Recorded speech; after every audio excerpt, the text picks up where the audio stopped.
एक लड़की थी।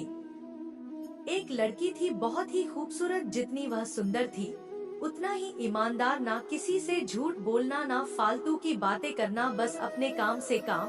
हो सके तो मुझे माफ कर देना। उसी क्लास में एक लड़का था, वह मन ही मन उससे बहुत प्यार करता था। लड़का अक्सर उसके छोटे मोटे काम कर दिया करता था बदले में। जब लड़की मुस्कुरा कर थैंक यू कहती थी तो लड़के की खुशी की सीमा नहीं रहती थी।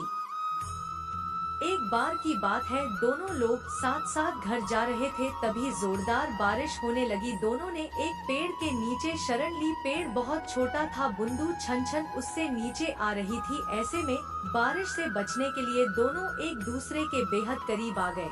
हो सके तो मुझे माफ कर देना। लड़की को इतने करीब पाकर लड़का अपने जज्बातों पर काबू न रख सका। उसने लड़की को प्रपोज कर दिया। लड़की भी मन ही मन चाहती थी, इसीलिए वह भी राजी हो गई और इस तरह दोनों का प्यार परवान चढ़ने लगा।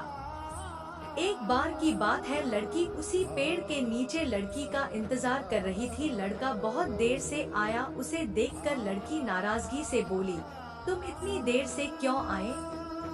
मेरी तो जान ही निकल गई थी। यह सुनकर लड़का बोला, जाने मन, मैं तुमसे दूर कहाँ था।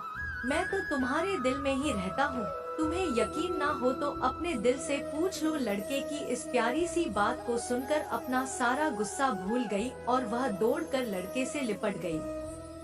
हो सके तो मुझे माफ कर देना। एक दिन दोनों लोग इस पेड़ के नीचे बैठे बातें कर रहे थे। लकड़ी पेड़ के सहारे बैठी थी और लड़का उसकी गोद में सर रखकर लेटा हुआ था। तभी लड़की बोली, जानू अब तुम्हारी जुदाई मुझसे बर्दाश्त नहीं होते। तुम्हारे बिना एक पल भी मुझे 100 साल के बराबर लगता है। तुम मुझसे शादी कर लो, नहीं तो मैं मर जाऊंगी।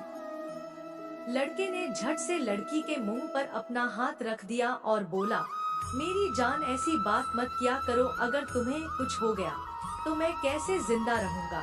फिर वह कुछ सोचते हुए बोला, तुम चिंता मत करो, मैं जल्द अपने घर वालों से बात करूंगा।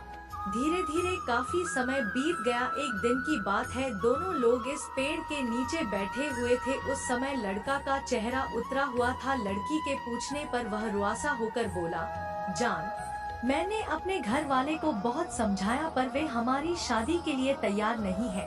उन्होंने मेरी शादी कहीं और तय कर दी है।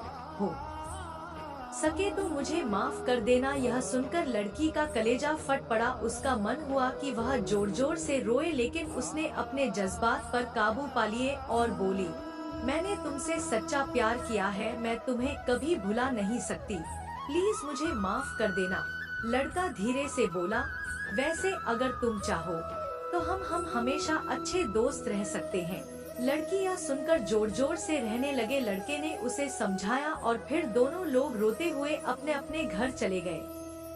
देखते ही देखते लड़के की शादी का दिन आ गया। लड़के को यकीन था कि उसकी शादी में उसकी दोस्त जरूर आएगी, पर ऐसा नहीं हुआ। हाँ, लड़की का भेजा हुआ एक गिफ्ट पैक उसे जरूर मिला। लड़के ने कांपते हुए हाथों से उसे खोला। उसे देखते ही वह बेहोश हो गया। हो सके तो मुझे माफ कर देना। गिफ्ट पैक में और कुछ नहीं, खून से लथपथ लड़की का दिल रखा हुआ था और साथ में ही में थी एक चिट्ठी जिसमें लिखा हुआ था, अरे पागल, अपना दिल तो लेते जा वरना अपनी पत्नी को क्या देगा। हो सके तो मुझे माफ कर देना। गिफ्ट पैक में और कुछ नहीं, खून से लथपथ लड़की का दिल रखा हुआ था और साथ में ही में थी एक चिट्ठी जिसमें लिखा हुआ था, अरे पागल, अपना दिल तो लेते जा वरना अपनी पत्नी को क्या देगा। दोस्तों, किसी के लिए मोहब्बत टाइम पास होती है और किसी के लिए जिंदगी से बढ़कर। अगर किसी से मोहब्बत करना तो उसे काता उम्र निभाना, वरना क्या पता आपका हाल भी ऐसा ही हो जाए। जो उसे दिन के बाद ना तो जी शक नहीं मार सका, उसकी सारी जिंदगी पछतावे और अफसोस में घुट घुट कर काटती रही। तो दोस्तों, इस कहानी का नाम था प्लीज मुझे माफ कर देना। तो आप कमेंट करके बताना कि स्टोरी कैसा लगा। अगर अच्छा लगा तो प्लीज आप स्टोरी को अपने दोस्तों के साथ शेयर जरूर करना।